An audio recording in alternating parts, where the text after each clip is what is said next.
chers élèves qui font la terminale. Donc, je vais venir compléter le cours qu'on avait déjà entamé, qui s'intitulait la cinématique du point. Aujourd'hui, nous allons déterminer ces grandeurs, c'est-à-dire les grandeurs cinématiques.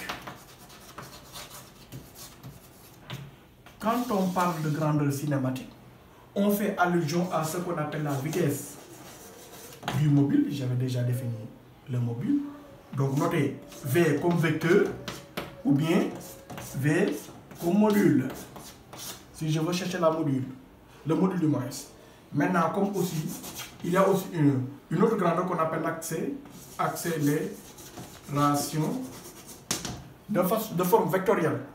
On la note à flèche et pour son module, on va mettre à borne de 2 barres. Donc voilà ces grandeurs que nous avons trouvées.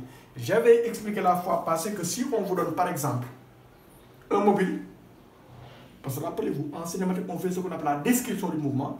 Et maintenant, le mobile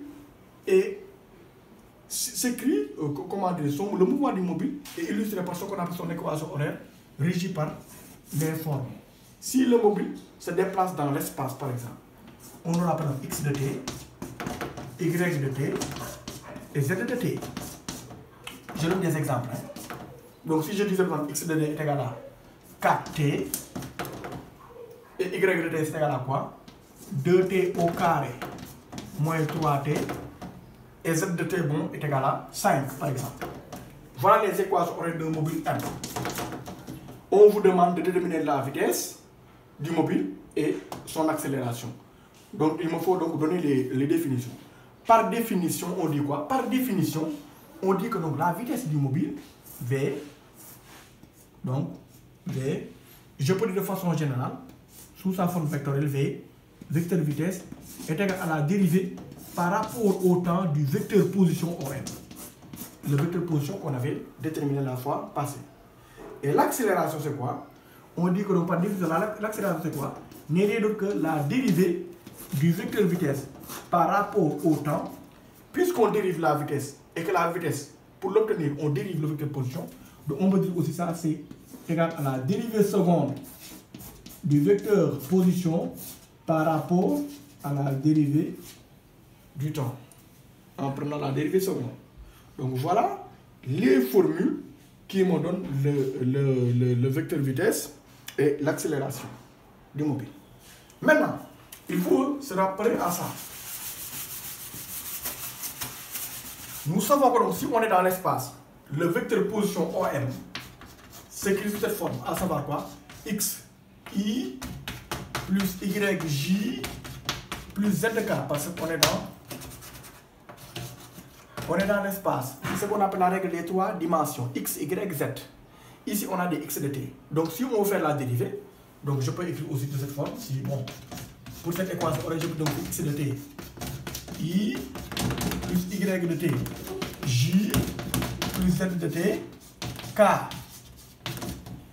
Maintenant, par définition, la vitesse c'est dOm sur dt. Donc, le fait d'avoir d sur dt de OM n'est rien d'autre que quoi? N'est rien d'autre que ça. À savoir quoi? À savoir la dérivée par rapport au temps de qui? On doit dériver toute cette expression x de t, i, plus y de t, j, plus z de t, k. Voilà donc l'expression qu'il faut appliquer. Maintenant, dOm sur dt, c'est v. C'est le vecteur vitesse v. Donc, dit par définition, le vecteur vitesse v, c'est égal à quoi? Donc, je peux distribuer la dérivée. Pourquoi je fais la distribution? Parce que la dérivée est un opérateur. Donc, c'est un opérateur mathématique qu'il faut appliquer à l'intérieur. Et d'après les règles de la distributivité de la dérivée, donc j'aurai ça. V est égal à combien? Je peux dire c'est I dx de t sur dt plus J dy de t sur dt plus K d z de t sur dt. Pourquoi? Parce que I, J et K sont des vecteurs unitaires et leur norme vaut 1. Et la dérivée d'une constante est égale à 0 puisque I est un produit de X, J est un produit de Y, et Z est un produit de K. Donc, vous les sortez en appliquant la règle mathématique qui dit que la dérivée d'une constante fois une fonction est égale à la constante fois la dérivée de la fonction. Maintenant, ça, c'est ça que j'ai pour l'instant. Maintenant, le V là, lorsqu'on est dans l'espace, comment elle s'écrit? Je vais aller à la vitesse. Le vecteur vitesse, V, on est dans l'espace, s'écrit de cette forme, à savoir V vecteur est égal à Vx, sa norme suivant xi, plus sa norme suivant j, plus sa norme suivant k. On aura cette expression Vxi plus Vyj plus Vzk. Maintenant, en faisant ça comparaison avec l'expression qu'on avait tout à l'heure, on aura quoi? La vitesse aura ses composantes. Vx égale dx sur dt, Vy égale dy sur dt, et Vz est égal à dz sur dt. Voilà les composantes du vecteur vitesse. C'est comme ça qu'on trouve. Maintenant, en appliquant la même démarche, le même protocole, je peux en déduire l'accélération vecteur flèche. L'accélération aura ça. AX, c'est dvx sur dt. AY, dvy sur dt. AZ, dvz sur dt. Voilà les formules. Et maintenant, je vais appliquer ces formules. Comment les appliquer? Je prends les équations horaires que j'avais écrites tout à l'heure. Qui sont ces dernières? J'avais dit donc les équations horaires de mobile M sont illustrées par x de t. J'avais mis x de t est égal à 4t. Y de t, j'avais mis 2t au carré plus 3t. Et maintenant, z de t, j'avais dit que c'est égal à 5. On te demande les composantes de la vitesse, ou bien on vous demande de donner l'expression de la vitesse comme ça. L'accélération de forme vectorielle. C'est simple. Tu cherches ces composants. Ici, la vitesse aura 3 composantes. Vx, qui est égal à combien? Je dérive la position. La dérivée de 4 fois t, tout le monde sait que c'est égal à 4. Maintenant, Vy, c'est quoi? Vous dérivez ça. D'après les règles de la dérivée, ça, on aura combien? C'est la forme ax à la puissance n en mathématiques. C'est n ax à la puissance n moins 1. Donc tu auras quoi? 4t, ici la dérivée plus 3. Et maintenant tout le monde sait que la dérivée d'une constante Vz est égale à 0, car 5 est une constante, ça dérive vaut 0. Donc voilà les composantes de la vitesse. On m'a demandé V de cette façon, donc je l'écris de cette forme. V flèche est égal à quoi? Je mets sa composante, c'est 4 suivant xi plus quoi?